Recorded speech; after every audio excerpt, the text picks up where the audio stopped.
தாராபுரம் திக்ர் மஜ்லிஸ். نحمده ونصلي على رسوله الكريم أما بعد. قال الله تعالى في القرآن العظيم والفرقان المجيد: أعوذ بالله من الشيطان الرجيم. بسم الله الرحمن الرحيم. وفوض أمري إلى الله إن الله بصير بالعباد. صدق الله العظيم. وصدق رسوله النبي الكريم ونحن على ذلك من الشاهدين الشاكرين والحمد لله رب العالمين. அனைத்து புகழும் அல்லாஹ் ஒருவனுக்கே உண்டாவதாக. சலாத்தும் சலாமும் இல்லோகத்தின் தலைவர் சய்யிதுல் அன்பியா ஹஜ்ரத் ரசூலுல்லாஹி ஸல்லல்லாஹு அலைஹி வஸல்லம் அவர்கள் மீதும் அவர்களின் தூய்மையான குடும்பத்தினர்கள், சத்திய சஹாபாக்கள், தாபிஈன்கள், தமிழ் தாபிஈன்கள், முஹத்திஸீன்கள், ஃபஸீலீன்கள், முஜ்தஹிதீன்கள், இமாம்கள், ஷைഖுமார்கள், உலமாக்கள், முன்னோர்கள், நம்மவர்கள் பூரா உம்மத்தினர்கள் மீதும் என்றென்றும் நிறைவாக உண்டாவதாக. கண்ணியத்திற்குரிய பெரியோர்களே, சகோதரர்களே, தாய்மார்களே, அல்லாஹுடைய மாபெரும் பேரருளால் அவனை திக்ர் செய்யக்கூடிய பாக்கியத்தை அல்லாஹ் நம்பவர்களுக்கு இந்த நேரத்திலே கொடுத்திருக்கின்றான். அல்ஹம்துலில்லாஹ்.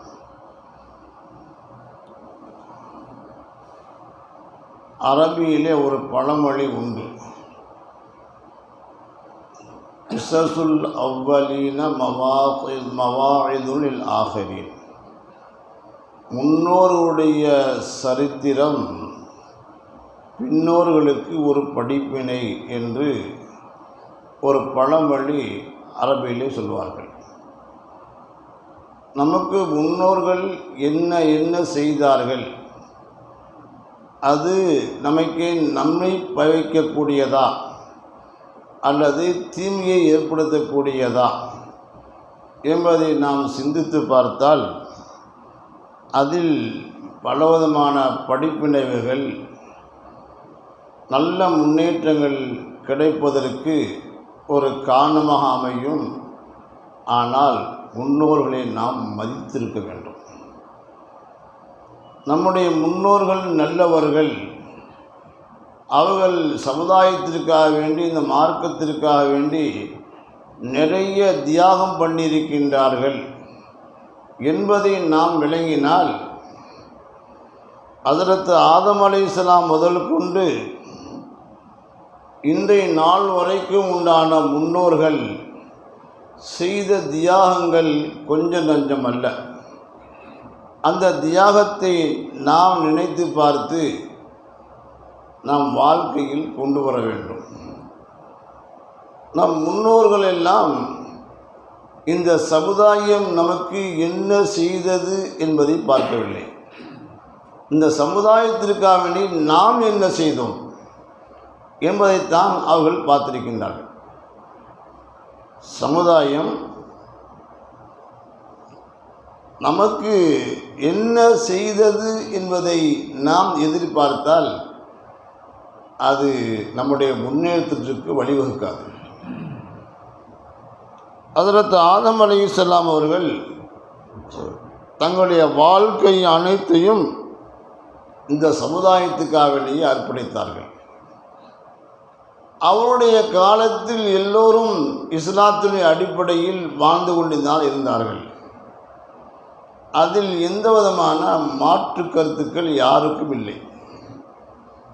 குறிப்பிட்ட ஒரு காலத்திற்கு பின்னால் அவர்கள் ஹஜ்ஜுக்காக வேண்டி புறப்பட்டு போனார்கள். அந்த நேரத்தில் ஷைத்தான் உள்ளே புகுந்து குழப்பத்தை ஏற்படுத்தினான். ஆதம் அலைஹிஸ்ஸலாத்துடைய பிள்ளைகளில் முன்னவர்கள் நல்ல இபாதத் செய்திருக்கின்றார்கள், அவர்களை நீங்கள் பின்பற்ற வேண்டும் அவர்கள் நல்லவர்கள் என்று சொல்லி அவர்களுக்கு ஆசை வார்த்தை காட்டி அவர்களுடைய வழிமுறையை பின்பற்ற சொல்லி சொல்லி கடைசியில் அவருடைய வாழ்க்கையை பின்பற்றும் பொழுது அவர்கள் சென்று விட்டார்கள். அவருடைய உருவத்தை நீங்கள் முன்னால் வைத்து கொள்ளுங்கள், அதை பார்த்து பார்த்து நீங்கள் அமல் செய்யுங்கள், உங்களுக்கு பிரயோஜனம் அளிக்கும் என்று சொல்ல இவர்களும் சரி என்று சொல்லி செய்ய அதற்கு பின்னால் அதனுடைய வாழையாக அவன் செய்தான். உங்களுடைய முன்னோருடைய அந்த உருவத்தை நீங்கள் வணங்கினால் அல்லாஹ் வணங்குவதை போன்று என்று அவர்கள் சொல்ல அப்படியே மக்களும் செய்து கடைசியிலே சிலை வணங்கக்கூடிய மனிதர்களாக மாறிவிட்டார்கள். இந்த நேரத்தில் தான் ஹஜ்ரத் நூஹ் அலைஹிஸ்ஸலாம் அவர்கள் இந்த உலகத்திலே தோன்றி சிலை வணக்கம் கூடாது, இறைவன் ஒருவன் தான் என்ற நம்பிக்கை ஏற்படுத்துவதற்காக வேண்டி கிட்டத்தட்ட 950 வருடங்கள் அந்த சமுதாயத்திலே எடுத்துரைத்தார்கள். ஒரு நாள் 2 நாள் அல்ல, சொல்லிக்கொண்டே இருந்தார்கள். ஆனால் நம்ம என்ன செய்கிறோம் அப்படின்னா, ஒருத்தட்ட ஒரு தடவை சொன்னால் ஏங்க அவரை தொழில் கூப்பிட்டீங்களா, கூப்பிட்டேன் அவர் வரமாட்டேங்கிறாரு அப்படின்னு உடனே நம்ம பதில் சொல்லிடுறோம். எப்போ ஒரு தடவை கூப்பிட்டதுக்கு, 2 தடவை 3 தடவை கூப்பிட்டாக்க நானும் கூப்பிட்டுட்டே இருக்கிறேன் வரமாட்டேங்கிறான் அப்படின்னு சொல்கிறாங்க. ஆனால் நூஹ் அலைஹிஸ்ஸலாம் 950 வருஷம் அந்த ஊருக்குள்ளே ஒருத்தர் மாற்றி ஒருத்தர் சொல்லிக்கிட்டே இருந்தாங்க. அப்போ ஜனத்தொகை பெருசாக கிடையாது, குறிப்பிட்ட ஒரு எல்லைக்குள்ளதே மக்கள் இருந்தாங்க. ஆனால் எல்லா மக்களிடத்திலையும் ஒவ்வொரு மனிதனிடத்திலையும் சென்று சொல்லிக்கொண்டே இருந்தார்கள். ஆனால் அவருடைய பேச்சு அவர்கள் கேட்கவில்லை. நல்லதுக்கு காலம் இல்லைன்னு சொல்லுவாங்களா இல்லையா, அந்த மாதிரி நல்ல விஷயங்களை சொல்லும் பொழுது மனிதனுடைய மனநிலை ஏற்றுக்கொள்வதற்கு தயாராக இல்லை. எவ்வளவோ சொல்லி பார்த்தாங்க, கடைசியில் விரக்தி ஆகிட்டாங்க. என்ன செய்கிறதுனே புரியல. கடைசியில் தங்களையும் அறியாமல் அல்லாஹ்விடத்திலே முறைகின்றார்கள், யா அல்லாஹ் இந்த மக்கள் என்னுடைய பேச்சை கேட்க மாட்டேங்கிறார்கள், இவர்களை அழித்துவிட்டு வேறொரு சமுதாயத்தை உண்டாக்கி கொடு என்று கேட்டார்கள். அல்லாஹ் பார்த்தான், என்ன நூஹ், இவர்களை என்னுடைய படைப்பை அழிக்க சொல்கின்றாயா என்று அல்லாஹ்வுக்கு ஒரு வகையில் மன வருத்தம் இருந்தாலும் கூட இவர்கள் ஒவ்வொரு மனிதனிடத்திலையும் ஒரு தடவை இல்லை 2 தடவை இல்லை 1000 தடவை சொல்லியும் கேட்காமல் விரக்தியாகி அவர்கள் சொல்லுதல் காரணத்தினால அல்லாஹ் அவருடைய துஆவை ஏற்றுக்கொண்டு அழிப்பதற்காக வேண்டி ஏற்பாடும் செய்து விட்டான். எப்படி அழிக்கிறது அப்படிங்கும்போது அல்லாஹ் நூஹ் அலைஹிஸ்ஸலாம் உத்தரவு போட்டான், கப்பலை நீங்கள் செய்யுங்கள், அனிஸ்னரில் ஃபுல்க பி அயூனினா, அல்லாஹ் சொல்கிறான், என்னுடைய நேரடி பார்வையில் நீங்கள் கப்பலை செய்யுங்கள் என்று அல்லாஹ் சொல்கிறான். எங்கே சொல்கிறான்? தண்ணியே இல்லாத கட்டாந்தரை பகுதி, கடலே அந்த ஏரியாவில் கிடையாது. அந்த மாதிரி பகுதியில் அல்லாஹ் உத்தரவு போடுறான், கப்பலை செய்யுங்கன்னு. நம்மன்னா என்ன சொல்லுவோம்? சம்மந்தம் இல்லாமல் இவர் பேசுகிறாரு, இவருக்கு ஏதோ பைத்தியம் முடிச்சு போச்சு அப்படின்னு நம்மளை பட்டம் கட்டிட்டுருவாங்க. ஆனால் அவர்கள் அல்லாஹ்வுடைய ஆளுமையை பார்த்தவர்கள், அல்லாஹ்வுடைய அரசாங்கத்துடைய ஆட்சி அதிகாரத்தை பார்த்தவர்கள் உடனே இத்தாத்து பண்ணினார்கள். ஒரு பெரிய மரத்தை அறுத்து அதிலே கப்பல் செய்தார்கள். இவர்கள் அல்லாஹ்வுடைய உத்தரவுக்கு வழிபட்டு விட்டார்கள். ஆனால் மக்கள் இவருடைய செயலை பார்த்து கேலியும் கிண்டலும் செய்தார்கள், பரிகாசம் செய்தார்கள். என்ன இவர் கப்பல் செய்கிறாரு, என்ன கடலாக இருக்குது தண்ணியில் ஓடுறதுக்கு அப்படின்னு நையாண்டி பண்ணாங்க. அல்லாஹ் என்ன சொல்லிட்டான், பி ஆயுடினான்ட்டான், என்னுடைய நேரடி பார்வையில். அப்படின்னா என்ன ஆகுதுனாக்க நீங்கள் செய்யக்கூடிய கப்பலை யாரும் தொட முடியாது. ஏன்னா என்னுடைய பொறுப்பில் இருக்குது. என்னுடைய பொறுப்பிடத்தில் யாருக்கும் யார் ஒன்றும் செய்ய முடியாது. அதுதான் உண்மை. அல்லாஹ் நேரடியாக பொறுப்பு எடுத்துக்கிட்டான் அப்படின்னாக்க அதை யார் ஒன்றும் செய்ய முடியாதுன்னு அர்த்தம். அதுக்கு தான் இவர்கள் எதை பற்றியும் கவலைப்படலை. இவங்க செஞ்சுக்கிட்டே இருந்தாங்க. செஞ்சுக்கிட்டே இருந்தக்கூடிய இவங்களுக்கு மத்தியில் பொறாமை அதிகமாக போச்சு. நூஹ் அலைஹிஸ்ஸலாம் இப்படி செய்கிறாரு, எதுக்கு செய்கிறாருன்னு தெரியலை, கப்பல் இங்கே ஓடுறதுக்கு இடம் இல்லையே அப்படின்னுட்டு பல மாதிரியாக பரிகாசம் பண்ணாங்க. இன் தஸ்ஹரு மின்கும் ஃபஇன்னஹும் ஜஸ்ஹு. நபியே, உங்கள் பரிகாசம் செய்தால் நாம் அவளை பரிகாசம் செய்வோம். அல்லாஹ் குர்ஆன் சொல்லிட்டான். என்ன செஞ்சால் அந்த மக்கள் என்ன செய்யறானாக்கா பரிகாசத்துடைய உச்சகட்டத்தில் போய் என்ன செஞ்சாங்க அப்படின்னாக்க ரொம்ப கீழ்த்தரமான கேவலமான வேலை. என்னன்னாக்க அந்த கப்பலில் உட்காந்து பேல ஆரம்பித்தாங்க. வைதுகாசியத்தில் எப்படி இருக்கும் ஒன்றும் சொல்லலை நூஹ் அலைஹிஸ்ஸலாம். ஏன் அவன் இன்னும் நேரடி பார்வையில் செய்யணும்னு சொல்லிட்டான். நம்ம செஞ்சுக்கிட்டு இருக்கிறோம். இப்போ அதை தடுக்கிறதுக்கு நமக்கு சக்தி கிடையாது. அல்லாஹ் தான் அது தெரியும். அல்லாஹ் பொறுப்பாங்க. ஹஸ்பன் அல்லாஹ் நிஅமல் வக்கீல், எங்களுக்கு அல்லாஹ் போதுமானவன் அப்படிங்கிறதுல ஒன்றும் சொல்லலை. மக்கள் நல்லா பரிகாசம் பண்ணி எல்லாம் ஆகி போச்சுனாக்கா கப்பல் பூரா நஜிஸாக நிரம்பி போயிடுச்சு. எப்படி இருக்கும் நம்ம யோசிச்சு பாருங்க. இத்தாஅத்துங்கிறது இங்கே தான் இருக்குது. நூஹ் அலைஹிஸ்ஸலாம் அல்லாஹ்வுடைய உத்தரவுக்கு முழுசாக கட்டுப்பட்டாங்க. அவங்க என்ன செஞ்சாலும் பரவாயில்லை, அல்லாஹ் அதுக்கு மாற்று வழி ஏற்படுத்தி கொடுப்பான்னு என்ற நம்பிக்கை மட்டும் இருந்துச்சு. இப்படி அந்த கப்பல் நிறைய நஜிஸை பேண்டு வச்சு கேவலப்படுத்துகிற அளவுக்கு அவங்க சூழ்நிலைக்கு வந்த நேரத்தில் ஒருத்தன் வந்தான், ரொம்ப பரிகாசம் செய்யக்கூடியவன். வந்தவனுக்கு பெரிய ஒரு வியாதி அவனுக்கு இருக்குது.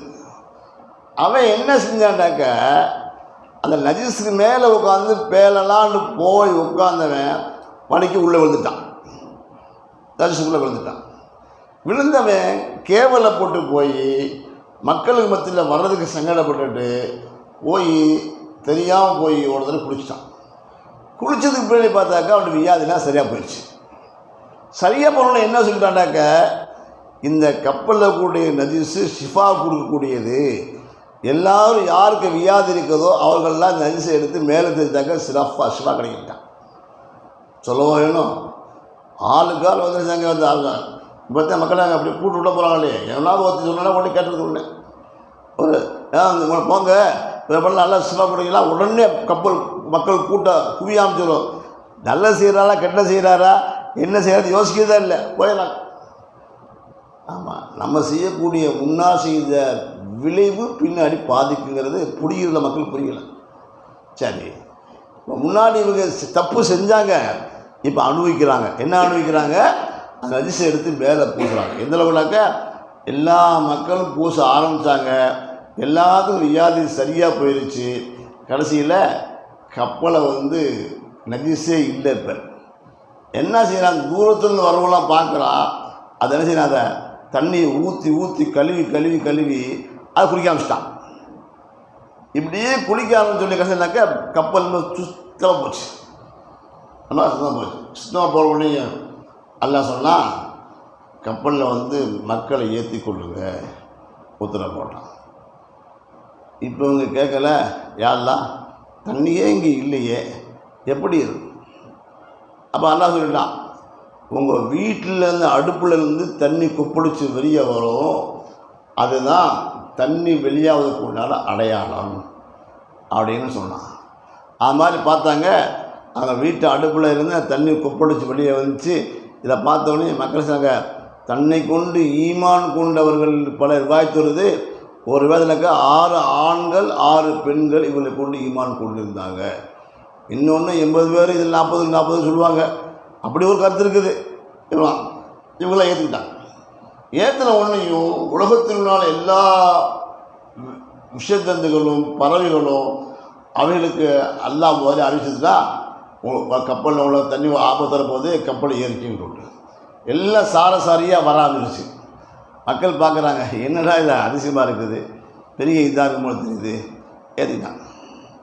ஏற்றுனதுக்கு பின்னாடி என்ன ஆகி போச்சுனாக்க, பூமியிலேருந்து தண்ணி கொப்படிக்க ஆரம்பிச்சு, வாதலும் தண்ணி எல்லாம் மழை பெய்ய ஆரம்பிச்சு. மழை பெய்யாந்தாக்க வெள்ளப்பெருளையும் வந்துருச்சு. எந்த ஊரில் தண்ணியே வராதோ அந்த ஊரில் எல்லாம் வெள்ளப்பெருளை வரைவதை இன்றைக்கி கண்கூடாக பார்க்கணும் இல்லைங்களா? அந்த மாதிரி வந்துருச்சு. வந்த உடனேயும் இந்த கப்பலில் மிதக்க ஆரம்பிச்சு. இப்போ நூஹ் அலைஹிஸ்ஸலாம் தன் மகனை பார்த்து சொல்கிறாங்க, மகனே, மகனுடைய பாசம் இந்த கப்பலை ஏறிக்கப்பா, நீ பாதுகாக்கப்படுவலக்க எனக்கு நீச்சல் தெரியும், நான் வந்துக்கிறேன் அப்படின்னா. அவங்க சொன்னாங்க, இப்போ இன்றைய தினம் அல்லாஹ்வுடைய யாரால்னா அவங்கள பாதுகாப்பான், யாருன்னு அது தனியாக செய்ய முடியாது, கப்பல் ஏறுவதே வீட்டில் போகிறவங்களாக்க அதெல்லாம் தேவையில்லை அப்படின்னா. ஏன்? அது காஃபிருக்கு எல்லாம் விட்டா இதாவது போக மாட்டான், போயிட்டான். தண்ணி வந்துச்சு, என் மலையில் ஒதுக்கணும்னு சொன்னால் பழங்குடியில் தண்ணி அடிச்சு போயிடுச்சு. சொல்கிறது நோக்கம் என்னன்னு சொன்னால், அங்கே தான் இத்தாச்சு. அல்லாஹ் சொன்னால் அவங்க செஞ்சாங்க, அல்லாஹ் வெற்றி கொடுத்துட்டான். இப்படி நூஹ் அலைஹிஸ்ஸலாத்துடைய சம்பவங்கள் அனைத்துமே ஒரு வித்தியாசமான ஒரு கோணத்தில் தான் இருக்குது. யாருமே அதை புரிய முடியாது. இங்கே தான் அல்லாஹ்வுடைய இத்தாஅத் அப்படின்னு இருக்குது. ஒரு பெரியவங்க ஒரு விஷயத்தை இப்படி செய்ப்பா அப்படின்னு சொன்னாக்க நம்முடைய அறிவுக்கு அது எட்டாது. என்னடா இப்படி செய்ய சொல்கிறாரு அப்படின்னு சொல்லுவோம். ஆனால் அதில் மிகப்பெரிய எவ்வளவுடைய வெற்றிங்கிறது தெரியாது. அசா அன் தக்கரவு ஷையன் ஓ ஹைரக்கும். சில விஷயங்கள் உனக்கு விருப்ப தெரியும் செய்கிறதுக்கு சொன்ன உடனே, ஆனால் அதுக்குள்ளே ஹைர் இருக்கிறது பின்னாடி தெரியும். சில விஷயங்கள் நாம் பிரியப்படுவோம், ஆசைப்படுவோம், ஆனால் அதில் ஷர் இருக்குங்கிறது அல்லாஹ் ஒருத்தருக்கு தெரியும், வேறு தெரியாது. அல்லாஹ் தாலா ஜிப்ரீல் அலைஹிஸ்ஸலாத்தை 600 ரெக்கையை கொண்டு படைத்தான். இந்த பக்கம் 300 ரெக்கை, இந்த பக்கம் 300 ரெக்கை படைத்தான். ஒரு ரெக்கையுடைய அளவு தெரியுங்களா? இந்த பூமியுடைய அளவு இருந்துச்சு. அவ்வளோ பெரிய ரெக்கை. ஒரு ரெக்கைன்னா இப்போ 600 ரெக்கை எவ்வளோ பெருசாக இருக்கும். அந்த ரெக்கையை விரித்து சொர்க்கத்தில் பறக்கிறாங்க. அல்லாட்டாங்க, என்னை மாதிரி இது வரைக்கும் யாராவது படைச்சிருக்கியான்னு கேட்டாங்க. இல்லை அப்படின்னா. அப்போ என்ன சொன்னாலாம், அல்லாவுக்கு ஷுக்ரியா நஃபீல் ரக்காத்துன்னு ஆசைப்பட்டாங்க. அல்லாஹ் ஒரு நியமத்தை நம்ம கொடுத்தோன்னா என்ன செய்யணாக்கா அதுக்கு ஷுக்ரியா செய்து பழகணும். செய்யறது இல்லையே. ஒரு நல்ல ஒரு அன்பு கிடைச்சி, அல்ல ஏதாவது ஒரு சொந்த வீடு கிடைச்சி அல்லாஹ்வுக்கு ஷுக்ரியா ரக்காத் தொழுவோம். நீ நிறைய அன்றைக்கி வருமானம் வச்சு அல்லாஹ் ரக்கா ஷுக்ரியா தொழுவோம் அப்படிங்கிற பழக்கமே நம்ம இல்லாமல் போயிடுச்சு. ஆனால் அன்னைக்கு அவன் என்ன சொன்னாக்க 2 ரக்கா ஷுக்ரியா தொழுதான். யார் தொழுதா? ஜிப்ரீல் அலைஹிஸ்ஸலாம் 2 ரக்கா தொழுதான். எப்படி சொல்லுதாங்கன்னாக்கா, ஒரு ரக்காயத்து 20,000 வருஷம் ஒரு ரக்காயத்து, இன்னொரு ரக்காயத்து 20,000 வருஷம், 40,000 வருஷம் நின்று தொழுதுட்டு கேட்குறாங்க, யா அல்லாஹ் இவ்வளோ அற்புதமான படைச்ச இந்த ஷுக்ரியா நஃபீல் 2 ரக்காத் தொழுது, என்னையை போல யாராவது 40,000 வருஷம் நின்று 2 ரக்காத் தொழுதவங்க யாராவது இருக்காங்களா அப்படின்னு கேட்டான். யாருமே இல்லை அப்படின்னு சொல்லி போட்டு அல்லாஹ் சொன்னான், பிற்காலத்தில் உம்மத்தே முஹம்மதியாவில் மக்கள் வருவாங்க, அவங்க என்னைக்காவது ஒரு நாளைக்கு என்னை பயந்து என்னுடைய ஸ்தானத்தில் மரியாதை செய்து தொழுதால் அன்றைக்கு தொழுகக்கூடிய அந்த 2 ரக்காயத்தினுடைய பவர் நன்மை நீங்கள் செய்த 40,000 வருஷத்தினுடைய நன்மையை விட பெருசு தான் அல்லாஹ் சொல்கிறேன். உடனே அப்படியா? அப்போ அவங்க என்ன வச்சுருக்கிறேன்? சொர்க்கத்தை வச்சுருக்கிறேன். அந்த சொர்க்கத்தை பார்க்கலாமா? பாருங்க. தன்னுடைய முழு ரெக்கையும் விரித்து சொர்க்கத்தை சுற்றி பார்க்குறாங்க. அவங்களாம் சுற்ற முடியல. எவ்வளோ முயற்சி பண்ணுறாங்க, முடியல. ரொம்ப களைப்பாகி போய் ஒருத்தவங்க அல்லா நான் சுற்றிட்டேன்னா 4 ஒரு கூட சுத்தவே இல்லைன்ட்டாங்க. சரி, இது யாருக்கும் நல்ல உள்ளது.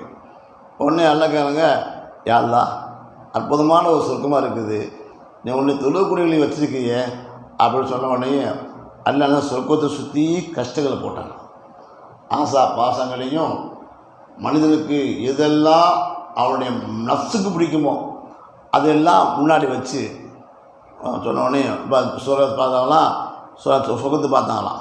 யாருதான் இவ்வளவு கஷ்டத்தை முன்னாடி வச்சுருக்கியே, ஆசா பாசங்கள்லாம் வச்சு கஷ்டங்கள் வச்சுருக்கியே, சிரமங்கள் இருக்குது சொல்லியே, இந்த கஷ்டங்களை பார்த்தாங்க சொர்க்கத்துக்கு போக மாட்டாங்களே அப்படின்ட்டு அல்லாஹ் சொன்னான். அவன் எல்லாம் சொன்னான்னா, அதுதான் குர்ஆனை இறக்கியிருக்கிறேன், நபி அனுப்பியிருக்கிறேன், வாரிசுகள் அனுப்பியிருக்காங்க, அவங்களாம் சொல்லுவாங்க இந்த கஷ்டத்துக்கு பின்னாடி சொர்க்கம் இருக்குது. ஆமாம், நரகத்தை பார்த்தாங்க, நல்ல கடுமையான வேதனை, சுற்றி ஆசாபாசங்கள் வச்சாங்க. ஆசாபாசங்கள் வச்சவங்க சொன்னாங்க, இப்போ சொன்னாங்க ஜிம்ல சொன்னாங்க, யாரெல்லாம் இவ்வளோ ஆசை வச்சுருக்கியே, இது இப்பெல்லாம் போனால் நகர்த்து போயிடுவாங்களே. நல்லா சொன்னேன்னா, இதுக்கு தான் நல்ல சொர்க்கத்தை அவங்க அவளுக்கு நபியை கொடுத்துருக்கிறேன், வேதத்தை கொடுத்துருக்கிறேன். இதான் விளங்கிக்கணும், இவங்களுடைய அறிவுக்கு எட்டிய விஷயங்கள் எதுவும் கிடையாது, அல்லாஹ்வுடைய நாட்டப்படி தான் எல்லாமே நடக்கும் அப்படின்னு சொன்னாங்க. சொல்கிறது நோக்கம் என்னன்னு சொன்னால், ஜிப்ரீல் அலைஹிஸ்ஸலாமை சுற்றி பார்த்தாங்க, எல்லாம் செஞ்சாங்க. ஆனால் சொர்க்கத்தை அடைவதற்கு கஷ்டத்துக்கு பின்னாடி தான் அடைய முடியும். அந்த கஷ்டமும் அல்லாஹ் சொல்கிறான், நீ இப்படி செய்தாத்தே சொர்க்கத்துக்கு போக முடியும், இப்படி செய்தாத்தே எல்லாத்தையும் பாதுகாக்க முடியும் சொல்கிறான்.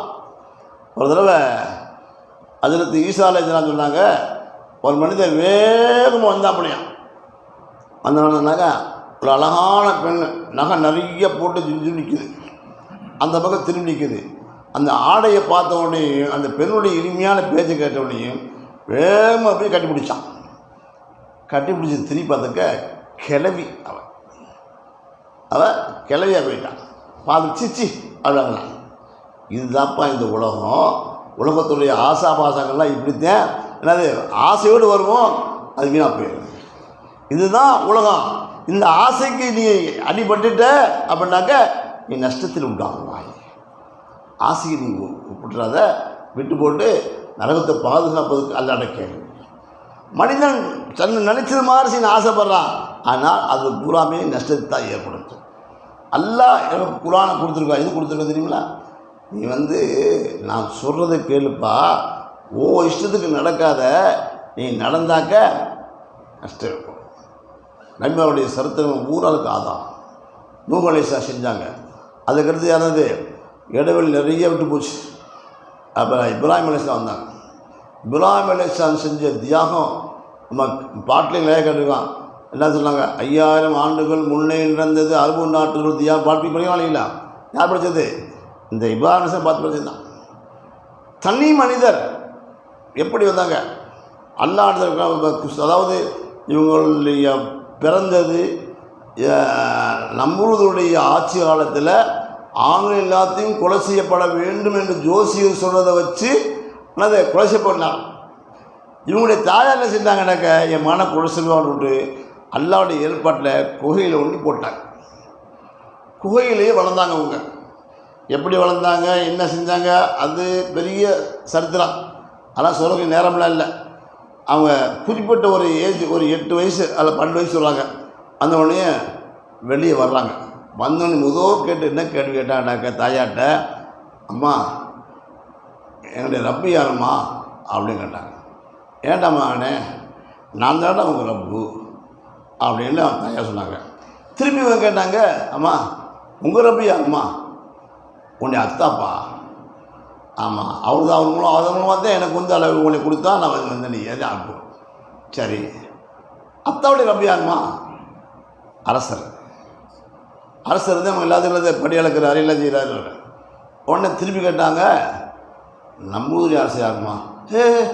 இவங்களும் கேட்காத, கேட்டால் நமக்கு ஆபத்து இருக்குது அப்படின்னுட்டு இப்ராஹிம் அலைஹிஸ்ஸலாம் தாயா சொன்னாங்களாம். மனசுக்குள்ள வச்சுட்டாங்க. வீட்டுக்கு வந்தாங்க. வீட்டுக்கு வந்து அவங்க தாப்பனாட்ட, இவர் நம்ம மகன் தாங்க, இதனால் யாருக்கு நடந்தது அப்படியே நம்ம சந்தோஷம், நம்ம சிறையெல்லாம் வைக்கிறதுக்கு அவரே நான் ராய்க்கான ஆள், அதனாலாம் சிறை செஞ்சு வைப்பாங்க. அவங்க அவர் தாம்பட ஆதரங்கிறவர் சிறை செஞ்சு, மானே இதை வித்துட்டு வாடா அப்படின்னாங்க. அத்தா பேருக்கு அத்தாவுக்கு பேச்சு கட்டுப்படுமா இல்லையா? உன்னை இத்தா சேட்டான் சேனோடைய சிலையை வைக்க போனாங்க. ஓதரவங்க யோசிச்சாங்க, இந்த சிலையை நம்ம அத்தா கையில் தான் செஞ்சாங்க, இதை விற்க சொல்லியிருக்காங்களே, அத்தாவுக்கு கட்டுப்போகணுங்கிறது உண்மைதான். அதனால் சிலை என்ன செய்யும், இது தெய்வமா, அந்த தெய்வம் வழங்கினாலே அப்படி யோசனை வந்துச்சு. உடனே எல்லாம் சொல்லாங்க, வந்து இதன் சிலை எங்கள் அத்தா கையால் செஞ்சது, இதுக்கு வந்து எந்த ஒரு தனித்தன்மையும் கிடையாது, எந்த சக்தியும் கிடையாது. ஆமாம், வணங்கினா கூட நமக்கு லாபம் கிடைக்காது, இதை வணங்காட்டால் நஷ்டம் உண்டாகாது அப்படின்ட்டு சொல்லி விற்றாங்களாம். ஒருத்தரோடு வாங்கவே இல்லையா. எல்லாம் வந்து ரிப்போர்ட் பண்ணிட்டேன் தமிழ்நாட்டை. டே இப்படி சொல்லியா? ஆமாம் சொன்னேன், இது என்ன இதில் இருக்குது, நீ விற்க வேணாம் போ அப்படின்னு கேட்கலாம். இப்படி அவங்க சிந்திக்கிறாங்க. சிந்திச்சு கடைசியில் என்ன செய்கிறாங்க, நட்சத்திரத்தை பார்க்குறாங்க. நட்சத்திரத்தை பார்த்து சொல்கிறாங்க, இது கடவுளாக இருக்குமோ, வானத்தில் பெரிய பெருசாக தெரியுது, நாங்கள் பாலகாலம் மறைஞ்சு போச்சு, இல்லை இது நட்சத்திரம் இல்லை என்று ரொம்ப இல்லை. நிலா பார்க்குறாங்க, என்னுடைய ரப்பா இருக்குமோன்னு பார்த்தாங்க, அதுவும் இல்லை. சூரியனை பார்த்தாங்க, இதே பெரிய கடவுளாக இருக்குமோ சொல்லிச்சாங்க, பகலில் இரவல் மறைஞ்சோடனே இது என்னுடைய கடவுள் இல்லை. இப்படி சிந்திக்கக்கூடிய ஆற்றலை ஒவ்வொரு மனிதனுக்கும் வேணும் என்பதற்காக வேண்டித்தான் இப்ராஹிம் அலைஹிஸ்ஸலாம் அன்னைக்கு செஞ்சு காமிச்சாங்க. சொன்னாங்க, இந்த வானங்களையும் பூமியையும் படைத்த ரப்பு அல்லாஹ் ஒருவன் இருக்கின்றான், நம்முடைய கண்ணுக்கு தெரியாமல் அவன் இருந்து ஆட்சி செய்கிறான் என்பதை முழுமையாக அவன் நம்பினார்கள். அதற்கு பின்னால் அல்லாஹ்வுக்கு முழுமையாக வழிபட்டாங்க. எந்த வழிபட்டாங்க? அவங்க நல்லாவே தெரியும். அவருடைய அல்லாஹ்வுக்கு வழிபட்டு எந்த அளவுக்கு சொன்னால், ஒரு தடவை இருந்தாங்க, தன்னுடைய மனைவி அழைச்சிக்கிட்டு தன்னுடைய சொந்த ஊர்லேருந்து மிஸ்ர் பக்கம் போகிறாங்க. போகிற வழியில் ஒரு அநியாயக்கார அரசன் நல்ல பெண்களை தான் செய்வான், அவங்கள தன்னுடைய அடிமையாக்கிடுவான். அப்படிதான் அப்போ அந்த படத்தை கூட போய் செய்வேன். அப்போ இவங்களை கேட்ட உடனே சொன்னாங்க, இது என்னுடைய மனைவி அல்ல, இது சகோதரினா விட்டுருவான் அப்படின்னு நினச்சாங்க அவங்க. ஆனால் விடலாய் வந்து இழுத்துட்டு போயிட்டான்.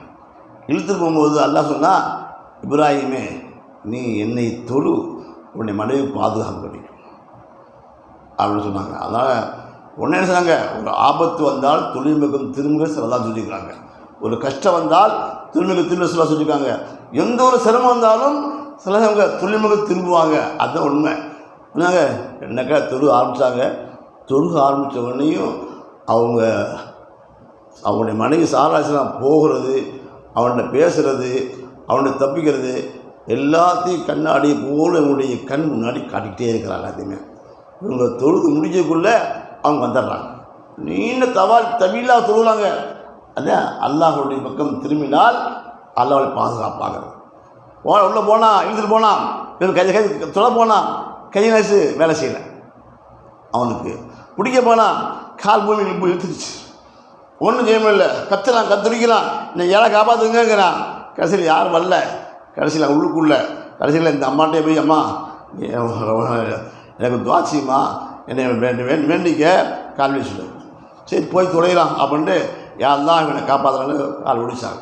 திருப்பி வந்தான், திருப்பி ஆகிப்போச்சு. திருப்பி வந்தான், அது இடுப்பு வரையும் பிடிச்சிட்டோம். நான் இனிமேல் உனக்கு ஒன்று செய்ய மாட்டேன் விட்டுருந்தா. கடைசியில் ஹாஜரா அலைஹிஸ்ஸலாத்தை அன்பளிப்பாக அடிமையை கொடுத்து நீ போயிடுவான்னு சொன்னான். இது பூராத்தையும் ஹஜ்ரத் இப்ராஹிம் அலைஹிஸ்ஸலாமுக்கு கண்ணாடியை போட்டு காட்டிக்கொண்டே இருக்கின்றான். காரணம் என்ன? தொழுகதை காரணம்.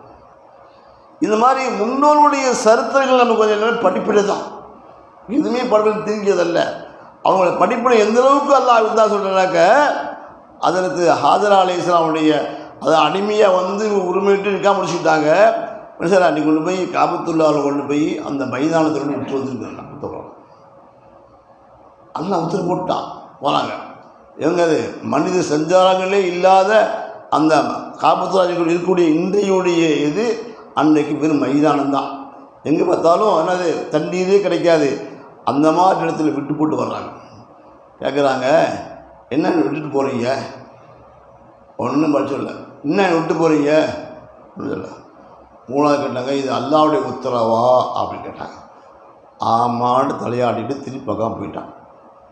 அல்லாஹ்வுடைய உத்தரவு வந்து அல்லாஹ் என்னை காப்பாற்றுவான், நம்பிக்கையாக இருக்கு. இதுதான் வாழ்க்கை, மனிதனுடைய வாழ்க்கை. முன்னோருடைய சிறந்த எவ்வளோ பெரிய படிப்பினை நமக்கு ஏற்படுத்துவதற்கு இதெல்லாம் ஒரு சான்றுகள். அல்லாஹ் தாலா இப்ராஹிம் அலைஹிஸ்ஸலாம் போனாங்க. சாரா அலைஹிஸ்ஸலாம் இந்த கையில் இருந்தக்கூடிய எல்லா சாப்பாடும் காலியாக போயிடுச்சு, தண்ணீரும் காலியாக போயிடுச்சு. என்னது பிள்ளை இஸ்மாயில் அலைஹிஸ்ஸலாம் பச்சில குழந்தை, பால் குடிக்கிற பருவம். தண்ணீர் இவங்கள்ட்ட இல்லை. தண்ணீர் குடித்த உள்ள சாப்பிட்டா தான் பிள்ளைக்கு பால் கொடுக்க முடியும். இந்த மாதிரி நிலை வரும் பொழுது கேட்குறாங்க, ஆமாம் பிள்ளை கத்துது, படிக்க தண்ணிக்காக வேண்டி அலையிறாங்க, இங்கேருந்து அங்கே பார்க்குறாங்க. கடுமையான காணல் நீர், தூரத்தில் பார்த்து தண்ணி இருக்குமா தெரியுது. வேகமாக சஃபா வருது, ஓடுறாங்க. பார்த்தா காலையில் தண்ணீர் இல்லை. இங்கே வந்து திருப்பி இங்கிட்டு ஓடியாடுறாங்க. இப்படி 7 தடவை எதுக்காக வேண்டி?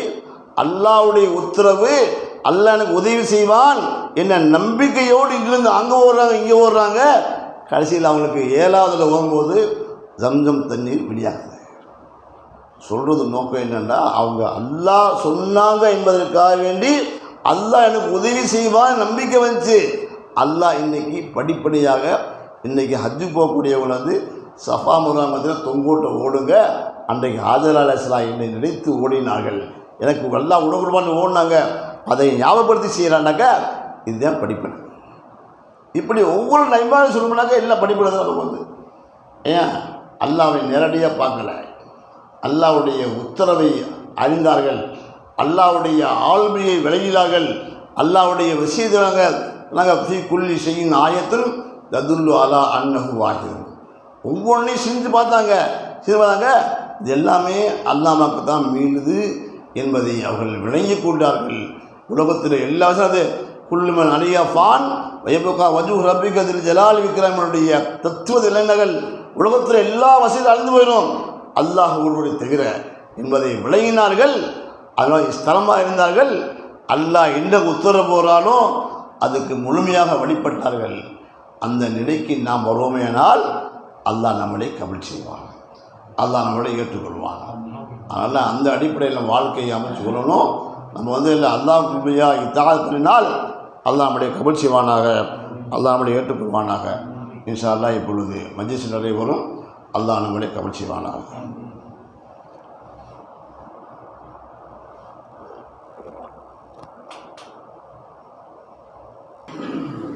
தாராபுரம் ஜிகர் மஜ்லிஸ்.